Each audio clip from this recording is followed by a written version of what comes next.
So hello guys, welcome back to our channel that is career wave. आज एक जबरदस्त interview है और जिसमें हम सौरभ के साथ में बात करेंगे। इन्होंने पिछले एग्जाम में जबरदस्त का स्कोर किया हुआ है, तो बिना देर के हुए लेट्स स्टार्ट विद हिम।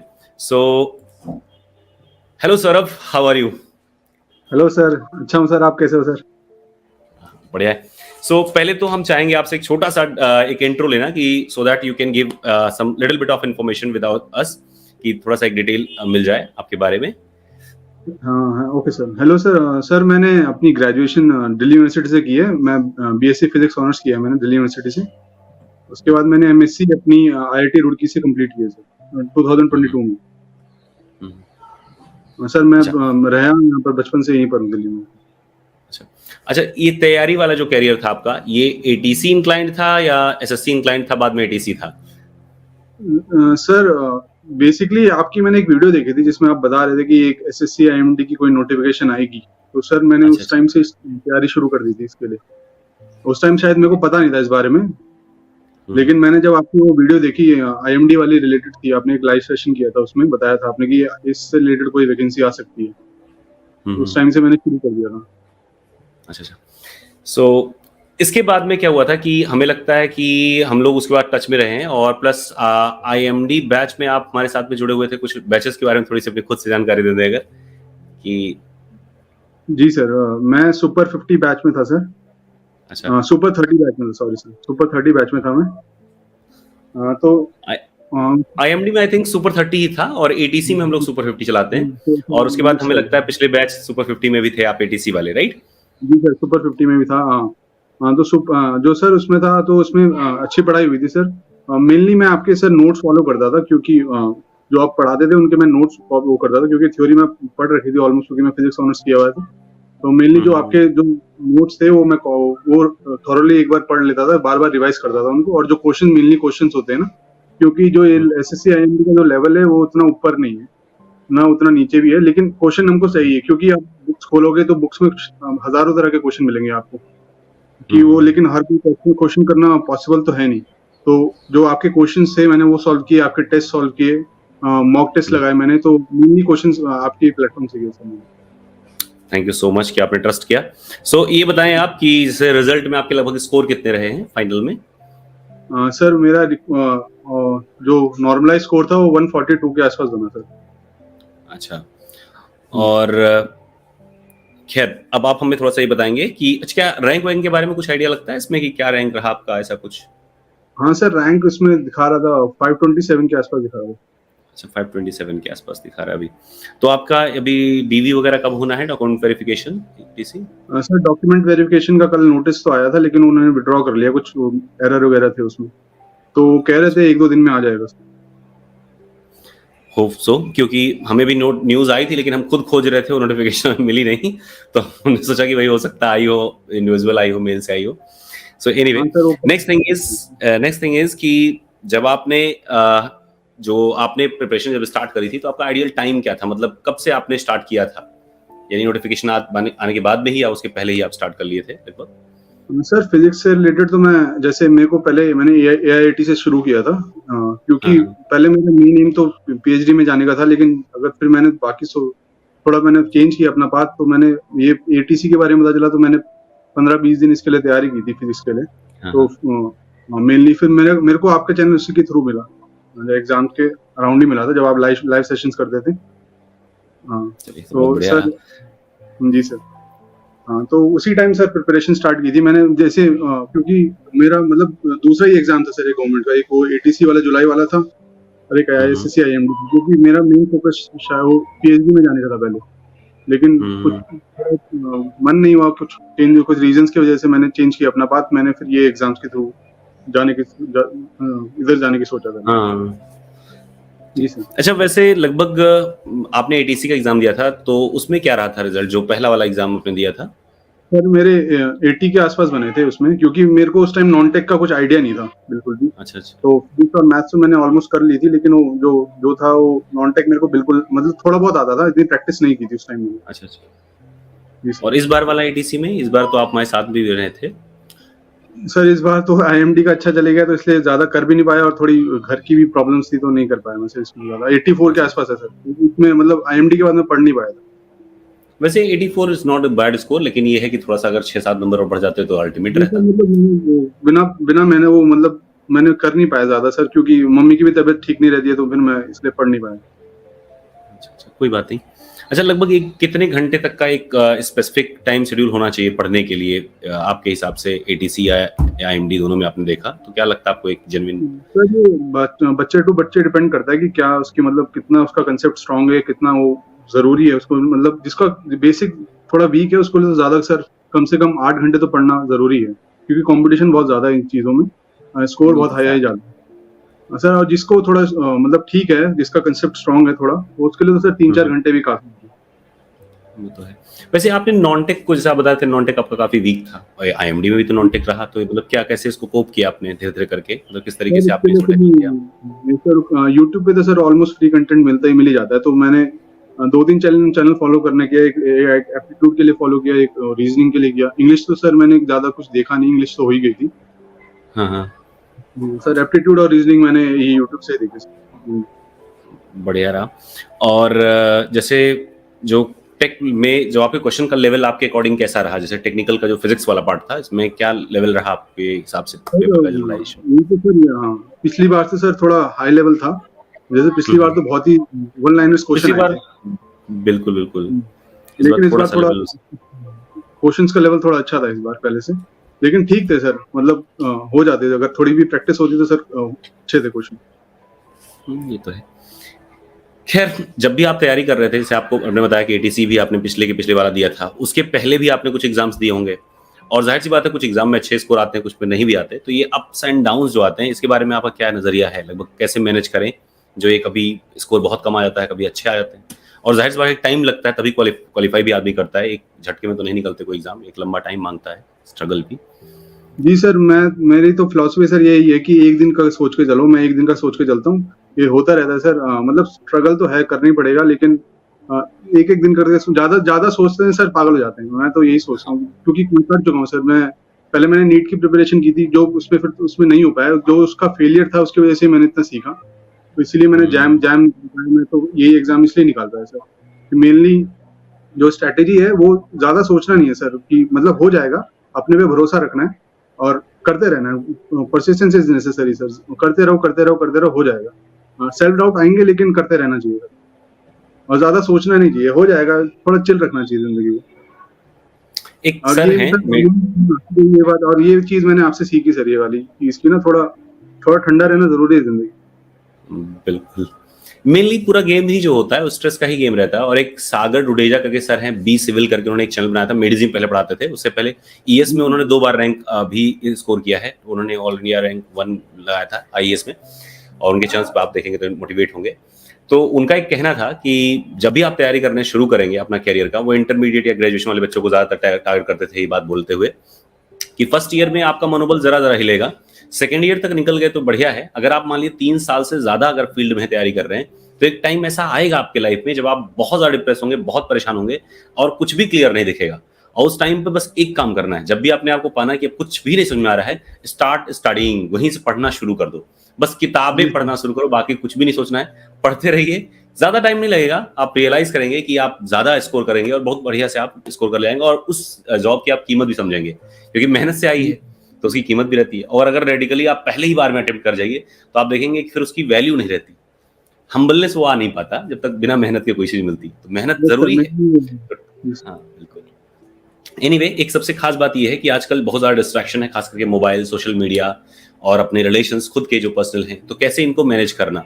फिलहाल बहुत ज्यादा पर्सनल नहीं, बस ऐसे ही कि लगभग कितनी सारी चीजें ऐसी हैं जो आपको खुद से मैनेज करनी चाहिए, और किस तरीके से social media and relations all that कैसे मैनेज करें? सर हाँ, मेनली इम्पोर्टेंट है सर, क्योंकि ये कोविड के बाद ज्यादा स्क्रीन टाइम हमारा बढ़ चुका है इस चीज में।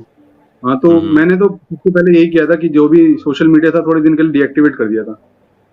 और थोड़ा तो इससे फर्क पड़ जाता है। मैं मोबाइल फोन ज्यादा यूज करता भी नहीं, वैसे कभी कभी यूज कर लेता हूँ। तो जैसे आजकल तो गेम खेल रहे हैं, सब कुछ बहुत कुछ, अब तो सब कुछ ऑनलाइन ही हो गया सर। तो गेम खेलना हो गया, रील्स देखना हो गया।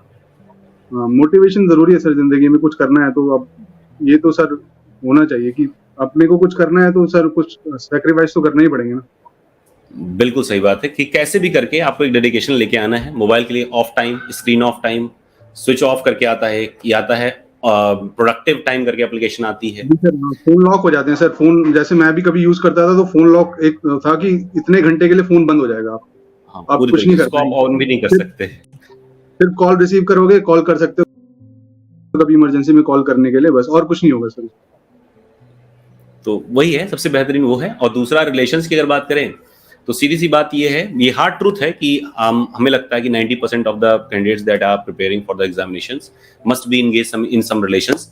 पर हार्ड ट्रूथ ये भी है कि अगर आप तैयारी कर रहे हैं तो एक बार उनसे आप रिक्वेस्ट करें, आग्रह करें, और अगर उन्होंने समझदारी दिखा दी और मान गए ठीक है हम आपने आपको 6 महीने तक डिस्टर्ब नहीं करना है, तो बेटर है। अगर वो नहीं मान रहे हैं तो the relationship doesn't even deserve, है ना। फिर यस सर, बिल्कुल सेक्रीफाइस सही। नहीं तो कब तक ऐसे संघर्ष करेंगे, राइट।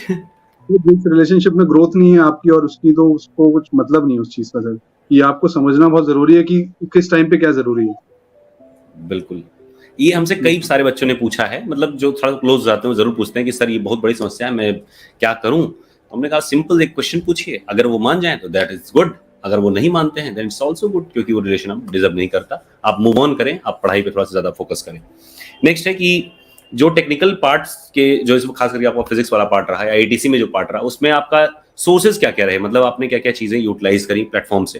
फॉर एग्जाम्पल से कौन ज्यादा इंपॉर्टेंट रहा, फॉर एग्जाम्पल से हम लोग फॉर्मूला चार्ट प्रोवाइड करते हैं, माइंड मैप सर था, आपकी ई-बुक्स थे, सब कैसे कैसे क्या। सर जो आपके वो थे ना, जो लाइव सेशन बहुत इंपॉर्टेंट थे, जो 100 क्वेश्चन पर डे आप कराते थे ना, उसमें से 4-5 क्वेश्चन तो डायरेक्ट आ गए थे, तो उनमें ज्यादा टाइम लगा भी नहीं मुझे, मैंने डायरेक्ट उनको ही सीधा किया, क्योंकि वो क्वेश्चन इंपॉर्टेंट थे सर। और मेनली जो माइंड मैप दिए आपने, फॉर्मूला चार्ट दिए, वो भी क्योंकि बुक खोलो तो बुक में बहुत चीजें मिलेंगी, बहुत जगह डाइवर्ट हो जाता है आदमी बिल्कुल। 10 चीजें, फिर ओवर थिंकिंग बहुत हो जाती है कि ये भी नहीं किया वो भी नहीं किया। तो बहुत बहुत अच्छी चीज थी सर जो आपने दिया मुझे। वो माइंड मैप बहुत इंपॉर्टेंट था, फॉर्मूला चार्ट बहुत इंपॉर्टेंट थे, उनसे बहुत हेल्प हुई सर मुझे। लास्ट में सर, लास्ट के 2 दिन तो मैंने वही किया सर, बिल्कुल। वैसे मैं कोशिश ये करता हूँ कि अगर आप मतलब प्लेटफॉर्म पे इवन आपसे सजेशन भी चाहेंगे, जैसे आपने भी कुछ होता है ड्रॉबैक्स भी फेस किए होंगे तो इम्प्रूव करेंगे। इस बार हमने सबसे ओपन सजेशन मांगा था कि क्या चीज़ें इम्प्रूव और करनी चाहिए। फिलहाल ये रहता है कि कुछ कंटेंट्स ऐसा रहे कि आपको और कहीं ना जाना पड़े, सब कुछ अगर हम एक जगह प्रोवाइड कर पाएं। बिकॉज एक टाइम पे हम भी एस्पिरेंट रहे, बहुत सारे जॉब्स के लिए तैयारी भी की, फिर बाद में ऐसा लगा कि ठीक है, फिर बाद में जब निकला भी तो हम नहीं जा पाए। तो ये रहा कि अभी प्राइवेट में हमको ज़्यादा अच्छा लगा। लेकिन कुछ भी हो, गवर्नमेंट की तो एक अलग रौनक है, ठीक है। तो मुझे लगता है कि वो सारी चीज़ें जो मुझे लगता था कि कमी है, वो सारी चीज़ें मैं दूर करने की कोशिश कर रहा हूँ। एनीवे, अगर कोई भी सजेशन होगा किसी को भी जो भी इंटरव्यू देख रहे हैं, तो we can go with that also. Okay, next question पे चलते हैं कि मॉक्स का क्या रोल रहा है। जैसे आपने प्रिपरेशन में मॉक्स का लगभग कितना परसेंट वेटेज देंगे, या कब से स्टार्ट करें मॉक्स और कितना टाइम उस पर स्पेंड करें। मेनली खेल तो सर स्पीड का ही है इन एग्जाम्स में, तो आपको मॉक्स देने बहुत जरूरी है। आपको चीजें आती हैं लेकिन आप कर नहीं पाओगे टाइम पे, तो उसका कुछ मतलब नहीं है सर। तो मॉक्स देना बहुत जरूरी है। आप एक टॉपिक करो, एक मॉक दो, इंपॉर्टेंट है। एक मतलब आपने पढ़ा, उसके लिए उसका मॉक देना बहुत जरूरी है। सेल्फ असेसमेंट बहुत करना जरूरी है। तो वो बहुत इंपॉर्टेंट है सर। मॉक्स देने बहुत इंपॉर्टेंट है। सेकेंड थिंग ये है कि जैसे मॉक स्टार्ट करें तो शुरुआत में तो कुछ आता नहीं रहता है, मतलब आते भी रहते हैं लेकिन एक लंबा टाइम गुजर चुका है तो रिकॉल नहीं हो रहा होता है। तो मॉक कब से शुरू करें, मतलब 50% सिलेबस खत्म हो जाए तब शुरू करें, या केवल सेक्शनल ही शुरुआत में दें, आखिरी में पूरे मॉक्स दें? इस हिसाब से आपका क्या लगा? तो मेरे हिसाब से सर रिवीजन बहुत इंपॉर्टेंट है। जैसे एक हफ्ते आपने पढ़ा, एक हफ्ते का फिर उसके बाद रिवीजन बहुत इंपॉर्टेंट है, क्योंकि हमारा ब्रेन इतना स्टोर नहीं कर पाएगा कि 1 महीने बाद वो चीज उसी डिटेलिंग के साथ आपको याद रहे। तो मैं करता हूँ, मैं रिवीजन पे बहुत फोकस करता हूँ सर, क्योंकि ये इंपॉर्टेंट है सर, क्योंकि बार बार रिवाइज करने से आपको याद रहेगा। तो मैं मेनली करता हूँ, रिवीजन करता हूँ, मॉक्स देता हूँ, ये बहुत इंपॉर्टेंट है। फैक्ट है, I agree, totally agree with you also. अच्छा, आखिरी के 15 दिन जब बचते हैं एग्जाम के, अभी तो वैसे टाइम है एटीसी में, खास करके जिनके लिए हम कोशिश कर रहे हैं थोड़ा सा आपके जरिए मोटिवेशन मिल पाएगा उन बच्चों को। फिर भी अगर 15 दिन 20 दिन बचे हों, खासकर एटीसी में ऐसा होता है कि नोटिफिकेशन आने के बाद ज़्यादा टाइम बचता नहीं, तो उस टाइम पे क्या स्ट्रेटजी रहनी चाहिए, किस तरह से रहनी चाहिए? जैसे ज़्यादातर बच्चे तो पैनिक करके जो पढ़ना भी है 10-5% वो भी पढ़ना भूल जाते हैं, या सब कुछ उसी में जंबल कर लेते हैं। तो इसमें क्या आपका सुझाव रहेगा, मतलब क्या आपका एक्सपीरियंस रहा फिलहाल? सर मेरा एक्सपीरियंस ये है कि सर कामनेस बहुत जरूरी है किसी भी चीज को करने में के लिए। आप पैनिक कर जाओगे तो जो आपको आता है वो भी नहीं हो पाता। तो मैं यही सजेस्ट करूंगा कि आप अपनी मेहनत पे भरोसा रखें। मतलब होगा सर, क्यों नहीं आप मेहनत करो तो रिजल्ट मिलेगा आपको। कोई बात नहीं, एक बार नहीं हुआ तो दूसरी बार जरूर होगा जरूर, लेकिन सर लेकिन कंसिस्टेंसी इज इम्पोर्टेंट सर, करते रहो हो जाएगा। फैक्ट। और एक मैं कहता रहता हूँ अक्सर कि सफलता की हो सकता है सीमा हो ना हो, डिफरेंट बात है, पर असफलता की एक सीमा है, एक लिमिट तक ही आप असफल होंगे। अगर आप लगे हैं उसके बाद सफल तो होना ही है। कब तक ऐसा होगा कि आप बार बार गिरेंगे? एक टाइम तो ऐसा आएगा, इतना एक्सपीरियंस हो चुका होगा कि एक्सपीरियंस के दम पे ही, जैसे फॉर एग्जांपल अभी हमारे साथ के जो बच्चे हैं, खास करके जो इसमें है कंटेंट क्रिएटर्स वगैरह में, हम लोगों में ये है कि जो भी एग्जाम देते हैं मोस्टली हर एक में आखिरी फेज तक तो बच्चे पहुंचते ही हैं वो। तो ये रीजन रहा है क्योंकि वो इतने लंबे समय तक वर्क कर लिए उसमें कि अब पहुंच जाते हैं, लेकिन अब वो मायने नहीं रखता, ऐसा हो जाता है एक टाइम बाद, या फिर बहुत जबरदस्त उस टाइप का जॉब ही हो जो डिजर्विंग हो। तो एक टाइम तो लगता ही है, उसके बाद में सब कुछ क्लियर होने शुरू हो जाती है। सेकेंड थिंग है कि सबसे इंपॉर्टेंट चीज़ ये भी है कि एक बड़ा मोरल सपोर्ट का रहता है कि मोटिवेशनल स्पीच सुन करके या यूट्यूब में मोटिवेशन के म्यूजिक बजा करके बहुत लंबे समय तक हम लोग मोटिवेटेड नहीं रह सकते। उसके लिए एक कंसिस्टेंट इमोशनल और मोरल सपोर्ट दोनों चाहिए होता है। तो उसके लिए आपके लाइफ में किसका रोल रहा, मतलब फैमिली में या आउटसोर्सिंग से कैसे भी? सर मेनली मदर का रोल ही रहता है कि ज्यादातर अटैचमेंट उनसे ही रहती है, तो उनके मतलब मॉरल सपोर्ट तो वहीं से मिलता है। मेनली मदर हो गए, फिर फादर हो गए, तो इनसे ज्यादा बातचीत रहती है। जैसे भी कॉलेज 2022 में खत्म हुआ है तो ज्यादा चीजें इतनी कांटेक्ट में रहा नहीं मैं एग्जाम के इस टाइम पे, तो मेनली घर वालों से ही बातचीत कर रहा मैं इससे। क्या लगभग आपको क्या लगता है कि मोरल सपोर्ट या किसी से एक अटैचमेंट होना या इमोशनल सपोर्ट होना जरूरी है या फिर चल सकता है? जी सर, मेरे हिसाब से आजकल की दुनिया में थोड़ा जरूरी भी है, क्योंकि स्ट्रेस और प्रेशर बहुत बढ़ चुका है हम पे आजकल। तो एक ऐसा आदमी जो आपकी बात सुन ले, थोड़ा आपको समझ ले, वो थोड़ा हो जाए तो आपके लिए बहुत इंपॉर्टेंट हो जाता है। ये तो फैक्ट है। मुझे भी लगता है कि एक कोई समझने वाला व्यक्ति होना चाहिए, और मुझे लगता है सबसे बेहतर वो आपके फैमिली में ही मिल पाएगा। बाहर में कभी कोई मित्र भी बढ़िया बन सकते हैं, बट फैमिली हमें लगता है प्रायोरिटी हो। अगर आपको बाहर उसके बाद ऑप्शन आप देखें ज़्यादा बेटर है। बट बाहर में भी अगर फ्रेंड है तो अगर वो बचपन के फ्रेंड होते हैं, स्कूलिंग टाइम तक के, ज़्यादा लंबे समय तक अंडरस्टैंडिंग बढ़िया बन पाती है। और बाकी अगर हो सकता है किस्मत है, उसके बाद में भी कोई मिल जाए, अच्छा व्यक्ति मिल गया हो, बट ज़रूरी है इमोशनल सपोर्ट ज़रूरी है। सबसे खास बात ये है जो आपसे मैं पूछना चाह रहा हूँ, वो ये कि जब भी है कि एक ड्रीम रहता है हम लोग का एक जॉब को लेकर के, तो जॉब निकलने से पहले और एक सिलेक्शन हो जाने के बाद में लोगों का या समाज का नजरिया आपके तरफ और आपका नजरिया समाज के प्रति कितना बदलता है और कैसे बदलता है, और कैसे आपने इसको एक्सपीरियंस किया है? सर एक्सपीरियंस तो सर मतलब थोड़ी, जैसे कॉलेज के इसके दोस्त हैं वो कर रहे हैं, प्राइवेट जॉब्स कर रहे हैं, लेकिन उनको पता चला कि मेरी गवर्नमेंट जॉब लगी तो फर्क तो पड़ता है सर। तो उसमें थोड़ा सर उसमें फर्क पड़ता है, जैसे रिलेटिव्स को भी फर्क पड़ता है, जो थोड़ा ढंग से बात करने लग जाते हैं, थोड़ा मतलब थोड़ी इंपॉर्टेंस बढ़ जाती है सर जिंदगी में ना, कि थोड़ा। इवन मैं बताता हूँ आपको कि सारे बच्चे ऐसे हैं कि मतलब आपको पता ही होगा कि जो पहला वाला बैच था उसमें 60-61 बच्चे अब तो हो गए हैं। IMD में भी लगभग 26 के ऑल अबाउट हो गए थे। लेकिन मुझे डर लगता है बात करने में, क्योंकि एक सुजीत करके बच्चा है, तो उसको हमने बात किया तो उसने बताया कि सर 1 घंटे बाद कॉल करिएगा। फिर 1 घंटे बाद मैंने कॉल किया, फिर उसके बाद उन्होंने कहा सर ऐसा है, मैं आपको कॉल करूंगा जब मैं फ्री हो जाऊंगा, अभी आप परेशान मत करिएगा थोड़ी देर। थोड़े बड़ा ऑड लगा, ऑल्दो हमने फिर दोबारा उसको कॉल नहीं किया और न उसने ही कॉल किया। तो हम आपको बता रहे हैं लगभग 70% केसेस में ऐसा होता है कि वो बच्चे जो बहुत क्लोज रहते हैं उनसे डर लगने लगता है जब वो सेलेक्ट हो जाते हैं, लगभग 70%।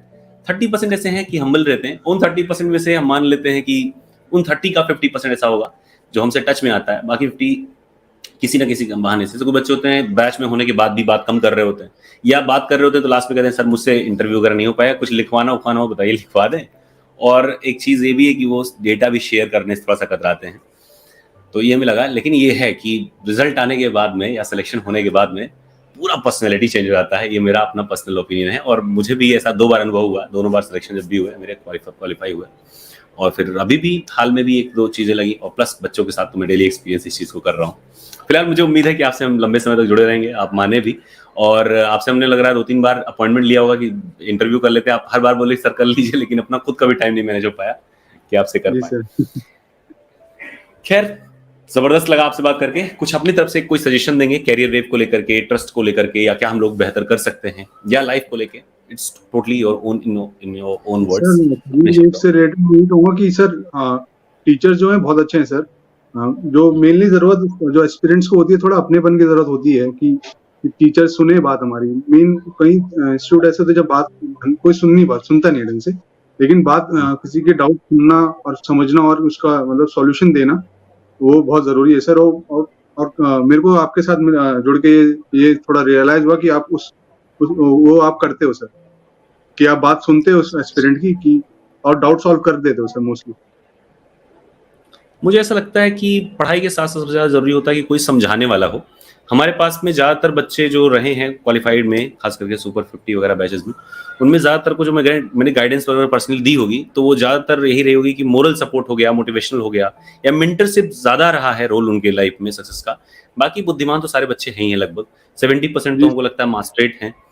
तो मुझे लगता है कि वो सेल्फ रिलायंट हैं इतने, कुल मिला के ज़रूरत होती है अच्छे से मेंटरशिप की, अगर वो मिल जाए और कंटेंट थोड़ा बेहतर मिल जाए इस जगह पे सही से।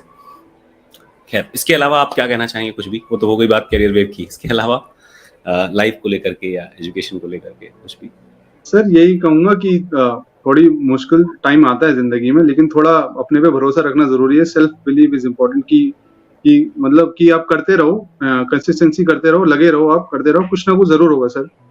फेलियर आएँगे ज़िंदगी में, लेकिन मतलब वही बात है कि आप रुकना नहीं है, सेल्फ डाउट आएँगे लेकिन रुकना नहीं है। बिल्कुल। खैर, आज के लिए ज़बरदस्त लगा वैसे बात करके। कुछ आप हमसे पूछना चाहेंगे? सर आपकी स्माइल का राज़ बता दो सर अब। नहीं, वो कुछ खास नहीं है, बस ये संतुष्टि आती है जब भी हमारे पास में कोई कॉल आता है, किसी का भी सिलेक्शन का, तो वो जो एक सेल्फ सैटिस्फैक्शन आती है। मैं आपको बताऊं कि मेरे बिजनेस में अगर आप हमारे साथ कभी आएंगे, आई होप कि आप कभी ना कभी जरूर मिलेंगे हमसे। कोशिश करिएगा जल्दी मिलने का। अगर नहीं मिल जी पाइएगा सर। तो एक मिठाई का डब्बा जरूर भिजवा दीजिएगा। तो आप जी सर, आएंगे तो आप जॉइनिंग देखेंगे के कि हाँ, बिल्कुल ज्वाइनिंग के बाद भी आइएगा, अभी भी अगर आ सके तो अभी भी आइएगा। खैर, तो वही मैं बता रहा था कि अगर आप देखेंगे तो हमारी जो इनकम सोर्सेज हैं वो अलग अलग प्लेटफॉर्म्स के हैं। और ये जो मैंने फर्म स्टार्ट किया है, फर्म क्या है, एक नॉर्मल सा वेंचर है। तो इसमें आप देखेंगे कि हमारी लागत अगर आप दिखाएंगे और प्रॉफिट दिखाएंगे तो लगभग 50% भी हम लोगों ने रेवेन्यू जनरेट नहीं किया है। लेकिन ये रहा है कि सेटिस्फैक्शन बहुत जबरदस्त मिला, क्योंकि जब बात होती है बाद में तो बहुत अच्छा लगता है। ऑल द अदर प्लेटफॉर्म में मैं पढ़ाता हूँ, पर वहां पे टच मिल नहीं पाता। प्लस प्लेटफॉर्म के रूल रेगुलेशन होते हैं कि बच्चों से हम लोग डायरेक्टली बात भी नहीं कर सकते, तो वो थोड़ा सा जो हिंड्रेंसेस थे वो मुझे अपने प्लेटफॉर्म पे लगता है कि हाँ मैंने पढ़ाया था, सिलेक्शन भी हुआ, या कोई दिक्कत भी आई तो हम उसमें इंप्रूवमेंट कर रहे हैं, तो उसका एक कांस्टेंट फीडबैक मिलता है और अच्छा समझ पाते हैं बच्चों को, तो हमको लग रहा है ज़्यादा बेहतर रहा। यही मेन रहा। तो आई होप कि आप मिलेंगे ज़रूर। That was the reason behind my smile. आगे कुछ? ओके दिन, तो यहीं पे हम सम अप करते हैं और आशा करते हैं कि आपकी ज्वाइनिंग जल्दी ही हो जाएगी और एक जबरदस्त न्यूज आपके साथ में रहे, जबरदस्त एक और आपके आसपास चले, लोग भी आपसे मोटिवेटेड फील करें। और एक चीज, छोटी सी क्वेरी मेरी एक और है कि क्या आप एटीसी नेक्स्ट वाली जो है उसमें अपीयर होंगे? सर ये मैं आपसे पूछना चाहता था कि करना चाहिए नहीं करना चाहिए, ये मेरे एज को पर आपसे माई पूछना था। सजेशन, मेरे सजेशन के हिसाब से ऐसा है कि अगर डॉक्यूमेंट वेरिफिकेशन में थोड़ा सा डिले हमको लग रहा है कि एसएससी में देखने को मिल सकता है, तो अगर संभव हो पाए तो अपीयर होना चाहिए, क्योंकि आपने एक तैयारी भी की है, आपकी अच्छी नॉलेज भी है, और सबसे खास बात जो होता है मोरल और कॉन्फिडेंस का, वो भी आप में है। तो मुझे लगता है बहुत बेहतरीन आप कर पाएंगे। एक बार जरूर करिएगा। वो अलग बात है कि आप करें ना करें, लेकिन आपके पास में दो ऑप्शंस रहेंगे, so that would be better to feel, है ना। वो एक अलग टाइप का अनुभव आता है। और आपने देखा होगा मेरे पास में ज्यादातर मैसेज में अभी आज ही एक पोस्ट डाला था, तो अक्सर ऐसा आता है कि बच्चे डाउटफुल रहते हैं कौन सा करें, लेकिन मुझे लग जाता है आइडिया कि ये करना चाहिए। तो ETC is a good thing to go for. एक बार जरूर कोशिश करिएगा। बस पढ़ाई वढ़ाई बहुत ज्यादा नहीं करना है, बहुत ज्यादा उसमें परेशान नहीं होना है, लेकिन एक कैजुअल वे में करके देखिए। हम बताते हैं, आपको दावा करते हैं कि पिछली बार से बेटर स्कोर आएंगे, इवन बहुत ही लीनियंट रह करके भी। रीजन वही है, कॉन्फिडेंस बढ़िया रहेगा इस बार, तो दीजिएगा जरूर। दैट इज ये सर, बिल्कुल sir. Okay then, thank you for joining me today, और बहुत अच्छा लगा आपसे बात करके, और काफी खुशी है, मैं उसको बयान नहीं कर सकता। Thank you again, bye bye. Bye sir.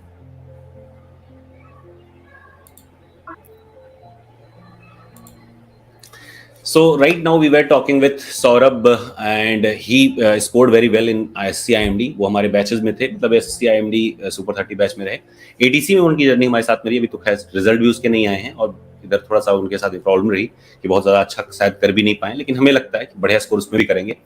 और आप लोगों से मेरी यही हिदायत है, थोड़ा सा स्ट्रेस अपने लाइफ में कम करिए, सही लोगों का चुनाव करिए। जहां आपको लगे कि आपका समय, आपकी एनर्जी खराब हो रही है, so you can not save everyone, और specially you can not save anybody from himself और हरसेल्फ। आप हर किसी को नहीं बचा सकते, और किसी को खास करके उसके अपने आप से नहीं बचा सकते। अगर कोई बहुत ज्यादा नेगेटिव है, आप कोशिश करें कि आप पहले पॉजिटिव खुद हो जाएं, फिर उनको भी पॉजिटिव रखने की कोशिश करें। बट प्रयास करें कि अपना समय थोड़ा सा बचाएं और एक अच्छी पॉजिटिव ऑरा के साथ में पढ़ाई करते रहें।